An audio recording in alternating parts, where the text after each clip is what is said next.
Hey guys, it's Tom from Liquidation Motivation, and today I just want to go over a couple of my principles and my rules and my philosophies, and I just want to reiterate them and try to explain them a little better. Sometimes I watch my videos that we put together and I don't think I did a very good job of explaining my concept, so I'm going to try them one more time and put them all together for you, or put some of them together for you. But first of all, I talked about figuring out who the base broker is in any truckload sale, okay? There's somebody put in my Facebook group the other day that a broker was marking up a deal $3,800, which is absolutely ridiculous that a broker would mark something up that high. They're probably broke, they're probably reaching for the stars. That's not a way you have a business. You know, if a broker's only making $500 on a deal, I think that's pretty reasonable. There's one time I had a load, right? I had a load of $400,000 worth of Granger tools, and I sent it to a broker that I use. I bought it for 20 grand. I told the broker I want 30 grand, and he advertised it for 40 grand. So not only was I gonna make 10 grand, he was gonna make 10 grand. He was gonna make 10 grand just put it on his constant contact page on his email list, which was ridiculous. They shouldn't be making that much. I mean, I'm all about the American way, making your money, but as far as a consumer, as far as a buyer goes, you need to be educated and you need to know where to look to find these deals. So go on Facebook, sign up for every group that says truckload, liquidations, truckload buyers, anything truckload, anything bin store. Sign up for all these groups, because there you'll see the same brokers over and over and over and over again advertising loads from all over the nation. So this is the concept I want to tell you. So we're going to take a fictitious load here. This is the contract holder. So what's a contract holder? The contract holder has a direct relationship with the retailer. It could be Amazon, it could be Home Depot, it could be Lowe's, who knows? But somebody has the direct deal with these retailers. There could be several contract holders, you know, but the contract holder is the first person you want to get a hold of. In our example, they might be selling the load for $10,000. All right, so the contract holder reaches out to bigger brokers, the brokers who are moving, you know, 50, 100, 200 truckloads a week, and they say, listen, I got this deal for $10,000, you sell it for what you can sell it for. The big brokers are also good to buy from, because they're normally, you know, they have a relationship. So if you're with a big broker, they will have relationships with 5 different contract holders, right? That way you're not so if you're dealing with one contract holder, that's the only deal you can get, whatever they have a contract for. Stadium lighting small? Yes, we do. So if you go to the big broker, they might have 5 or 6 different contract holders that they're repping, and they're only making probably $500 a load. That's my guess. The bigger brokers they're not trying to get greedy. They're only making $500 a load. This is where the problem comes in. Now you got every, you know, Sam, Dick, and Harry that wants to be a broker. They get in the business and they try to broker the big brokers' loads. All right. So maybe the next little broker charges another $500. Now you're paying $11,000 for the load, $1,000 more than the market value. Okay, but really it's not too bad. But then you get the greedy people coming in, charging $1,000, another broker $1,000, $2,000.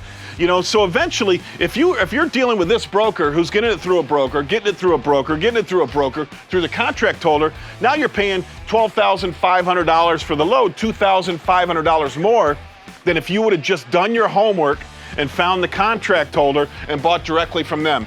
A lot of times big guys won't deal with the little guys. If you're a contract holder, you don't want to deal with people that are only taking one truck a month, even one truck a week. You know, these big brokers will guarantee selling 50 trucks a week or 100 trucks a week from the contract holders. So they would rather just deal with them and not have to deal with hundreds of different buyers, right? They deal with one guy, they sell it to one guy, he brokers it out instead of dealing with hundreds of different buyers. So just be careful of this chain of events. And this is another big problem with brokers, okay? Let's say you bought from broker here. This would be broker 1, 2, 3, 4 down the chain. You buy from broker number 4 and a shitty load comes in. What is he gonna do? What is broker 4 gonna do? Broker 4 can't go to broker 3 and tell broker 3 to go to broker 2 and broker 2 to go to broker 1. No, they're too far down the chain. So you'll never get any recourse if you get something different than what you're supposed to get. Now, this guy can probably contact the contract holder to get some recourse out of a bad load. But past that, there's no way. It's too many levels. This guy's gonna say, tough, man, don't buy from me again if you don't want it. I have plenty of customers. Big brokers have plenty of customers in the business. So be careful where you're at on the food chain. By doing a little bit of homework, you can save yourself thousands of dollars a load. Thousands of dollars a load, getting close as you can to the contract holder. Toby, grab that press right there, mark it $100 and get it out. All right, the next concept that I want to give, is that too heavy for you? Don't put it on me, come on, be careful. $100 on it, okay, get it out. Hey, you gotta plug it in, make sure it heats up. The next concept that I wanna talk about is layers. Layers. And this is what I'm talking about here. Layers are your selling layers. If you're gonna be in the liquidation business, you have to have layers to sell on. If you come to me and say, I'm only gonna do a flea market, I'm gonna say, get out of the business. If you're only gonna do a bin store, get out of the business. If you're only gonna do a thrift store, a retail shop, get out of the business. You're only gonna do eBay, get out of the business. You're only gonna do Facebook Marketplace, get out of the business, all right? You don't deserve to be in this business. You have to have all the layers in your network. Now, this is my process, my thought process for selling things. First of all, if you can, sell it on Amazon. If you're ungated in the product, sell it on Amazon. You're gonna get pretty much full retail. It's super simple. Let's say you have $100 on Amazon, something's $100 on Amazon. You get it brand new in the package, you can sell it as new. I know that some people are gonna argue and complain about that, but you can sell it as new. Number two, if it's open, you can just mark it down $10 and sell it as new, used like new. And I always put in the description, new open box, you know, or you can sell it used and just mark it down $20, sell it for $80. People will still buy it used, and they pay more money on there than they will anywhere for this kind of merchandise. So Amazon's my #1 place. I get a truckload, I buy stuff off the public. No matter where I get it, I want to sell it on Amazon first. Second is eBay. You know, eBay is famous because you can get 50 to 75%, you know, of the retail value out of the merchandise on eBay, considering it's in good or like new condition. eBay is one of the biggest marketplaces out there. They handle millions and millions of dollars in sales a year. eBay is also great for you to sell on. After that, I put it in my retail store. So I have the world's largest liquidation store. I sell this stuff in my retail store. I can get on average 50% of new in my retail store. If things don't sell really well in my retail store, I flip it to my bin store. I take it to my bin store. All the low value items, the low price item, things that I get in my Amazon Smalls, I send to my bin store. After that, we got flea markets. So let's say you don't own a retail store, you don't have a bin store, you do Amazon, you do eBay. In the middle, you will do Facebook Marketplace. Utilize the free marketplaces out there. It's social media marketing. Find the groups in your area that have 10, 20,000 people in it and put something on there, advertise something on there. It's so simple to sell. You know what, our store here, Resale America, we are a Craigslist and Facebook Marketplace meeting center. So if somebody wants to do a transaction, they can come to my store. We have cameras, we have security. You know, they can come meet. You can meet at police stations. A lot of police stations around the area have meeting places. Now, if you don't feel safe in those situations, meet at a local place, at a place that allows people who are doing a deal to utilize their facilities. So, all right, if you don't have bin stores or retail, sell your stuff at a flea market. The stuff that doesn't go on Amazon or eBay or in Facebook Marketplace, take it to a flea market. And if you don't want to do a flea market, make sure you're doing yard sales. I have so many people that sell on eBay and then do yard sales, and they're making, you know, $1,000 in a weekend at the yard sale of all the excess stuff that you can't sell. Remember, when you buy a pallet, you're gonna get about 25% of it's gonna be good stuff, 50% of it's gonna be marginal, 25% is gonna be crap. All right? And that crap you want to blow out. And you got to have a way to blow it out. Flea markets, yard sales are fantastic ways to blow it out. Make sure you have a strategy if you're going to enter this business for your layers. You figure out what your layers are going to be. If you can't be online, if you can't do Facebook Marketplace, and if you can't find a way to liquidate it, I don't recommend you get in the business. Figure out your layers. So you know, one of my messages on my channel is you make money and you take your excess capital and you put it into appreciating assets, okay? As we all know, this is how an appreciating asset looks, all right? So The appreciating assets, I don't care what it is, if it's Google, if it's Amazon, if it's Bitcoin, if it's real estate, no matter what it is, it's gonna go up and down. It's gonna go up and down. So I've been recommending crypto. Crypto's my favorite asset to invest in. It is down about 40% from its all-time high, but every day, every week, I put more and more money into it. So it all just depends on your perspective of when you got into the market. You know, if some of you got into the market recently, you might have got in at a high, and right now we're at a low. But if you just wait, eventually it's going to go back up to the high again. All right, that's what appreciating assets do. If you look, Amazon in its first few years, their stock, I think, was a few $100s, and it went down to like $7, something like that. But then it went right back up. Now you'd be a multi-millionaire. I have a business partner who had 7,000 shares of Amazon, bought them at 7, sold them at 11. If he would have kept them, he would have been a multi-millionaire right now, right? And so how do you become a millionaire? How do you become a millionaire? How do you become wealthy? How do you become rich? Yes. Oh, 401ks, yeah, she knows about the country. So Diana just said that a 401k company is adding crypto. Crypto, you know, there's a Roth IRAs you can buy in crypto. There's a lot of stuff you can buy in crypto. And if you don't think crypto's exploding, if you don't think that crypto's the future, if you don't think that digitization is the future, then you're not paying it close enough attention. You're watching too many vampires movies. That's like a bashing my wife right there. But anyways, okay, so this is what appreciating assets are, right? What if you owned a city block in New York City, you know, in the 1900s? This is what it did, right? But it always goes up in the long run. You know, when in doubt, zoom out. Look at Bitcoin, when in doubt, zoom out and look at the chart. The chart is like this. Best performing asset in the history of the United States. Now, we can argue that, we can debate that. I don't want to debate, I don't want to argue with anybody over that. I have 100% of my money. People are going to say diversify. I have 100% of my money in crypto. Let's not argue that. But how do you build wealth? You know, I followed this principle a long time ago. You take your money and you borrow money. You use your money to get more money. These people that say, don't use credit, don't be in debt, you know, save your money, they die mediocre. They die broke. I mean, they don't die broke, but they just die average. Name the last rich guy you know that had a job, that worked for a paycheck. I mean, unless you're one of the top 1%, 2% earners in the country that get a paycheck, you're never gonna be rich.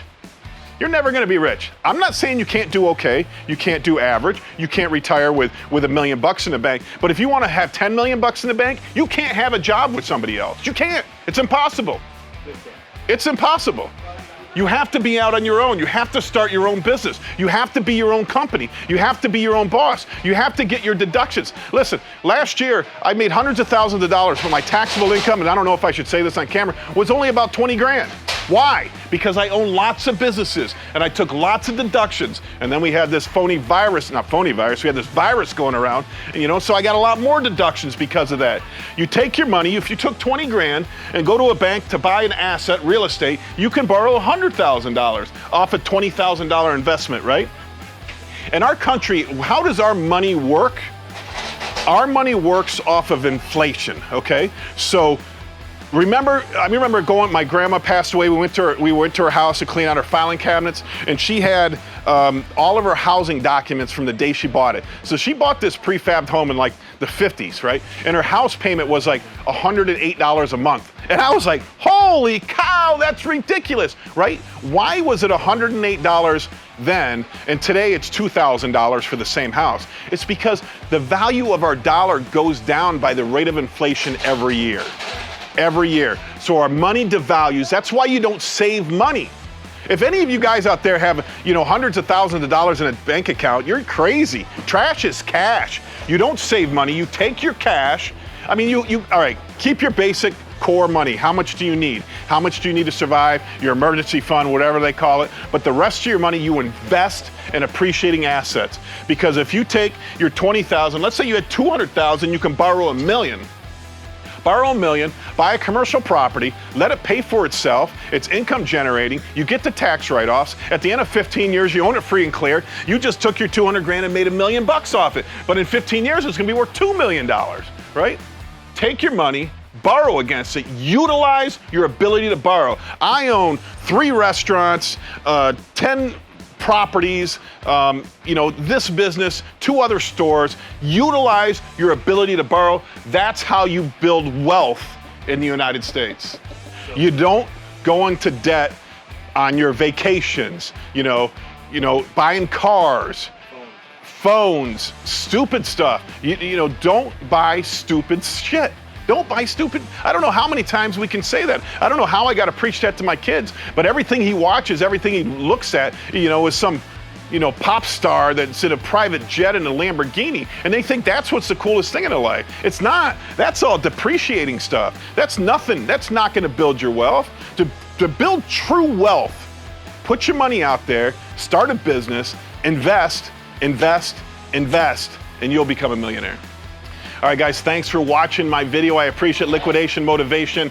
I just want to go over this is my best concepts that I come up with, 80-20 rule. What is my 80-20 rule? When I moved to Florida, I've said this before, when I moved to Florida, I took my sons on the beach. I walked on the beach, they have these great big slides, right? Blow up slides. When I walked down to the slide, this was 6 years ago, I went to a hotel to pay to get on the slide. They said it was $100 a pop for my two kids. And my two kids were young. And I said, hell no, I'm not paying $100 for those kids, right? So they started crying. We had to walk a mile back to where we were at on the beach. They were all upset, but I'm like, I'm not paying $100 each for my kids to go on this slide, right? I don't have that money. I can't spend that kind of money. And then I adopted, at the time I adopted the 80-20 rule. And how does it apply to that story? Is because that Monday, I go home and I'm listening, I'm working in my house, I'm working out of my house at that time, and I listen to Grant Cardone, and Grant Cardone says, I was at a Starbucks, and the guy in front of me was shorted 18 cents. And the guy was complaining to the register operator, hey, you missed my 18 cents, I need my 18 cents. And Grant looked over at him and said, boy, you gotta get your money right. Because, right, if you had your money right, you're not gonna complain about 18 cents. You're not gonna care about 18 cents. So I went on a mission that day to get my money right, because I want my kids to be happy, and I want them to be proud of their father and things he did. So I adopted the 80-20 rule. 80% education, 20% entertainment. And if I didn't have that rule that day, I would never listen to that Grant Cardone podcast. And that led me to Gary Vee, to a whole bunch of other podcasters that have changed my life. And what happens is when you get immersed in podcasts and technology and the future and how to make money, it just changes everything that you do. But you have to adopt it. 80% learning, 20% entertainment. Now, like this weekend, I just went to Savannah, Georgia, right? So I'm in my car, and what do I want to do on the way to Savannah? But I got my family with me. I want to listen to a podcast. So they got all upset with me. No, we want to listen to music. And I'm like, I'm not blowing a 5-hour trip listening to music that brings me zero value. Zero value. So I compromised with them. We listened to podcasts about ghosts because Savannah, Georgia is supposed to be haunted. We listened to podcasts about the future of Elon Musk, the future of Tesla, the future of cars, because my daughter's boyfriend was with us, and he works in the car business. So I compromised with them, and I learned a lot in the 5 hours there and the 5 hours back, 10 hours. They certainly did sleep a lot during that trip. I had to drive the whole time. But I still practice that 80-20 rule on that trip. And they make fun of it, make fun of me for it. And I'm fine with that. You can make fun of me as long as you want, but you can go listen to DaBaby or whatever the hell you're listening to and get absolutely zero value out of it in your life, zero value out of your life. Or you can adopt my 80-20 rule. So I do think you need some sort of release. So, I do watch some Netflix series late at night after my kids go to bed, stuff like that. But once I get up in the morning all day until 8 or 9 o'clock at night, I'm 100% in my learning mode. And if you do it, it'll improve your life too. So Toby was with me on the way to Savannah. He used to have an expedition, so he was all the way in the back of the expedition. Like always. I think he had the AirPods in, and so he wasn't even paying attention to my podcast. What were you listening to? YouTube and music. YouTube and music. That's all he did. So he didn't learn anything from my podcast on the trip there. But anyways, I'm Tom from Liquidation Motivation. Listen, only about half of you that watch my videos subscribe, so please go down there and subscribe. Hit the like button. Hit the bell notification so you get notified anytime I put out a new video. Resell America, the world's largest liquidation store in Lakeland, Florida. Now go out there and make some money.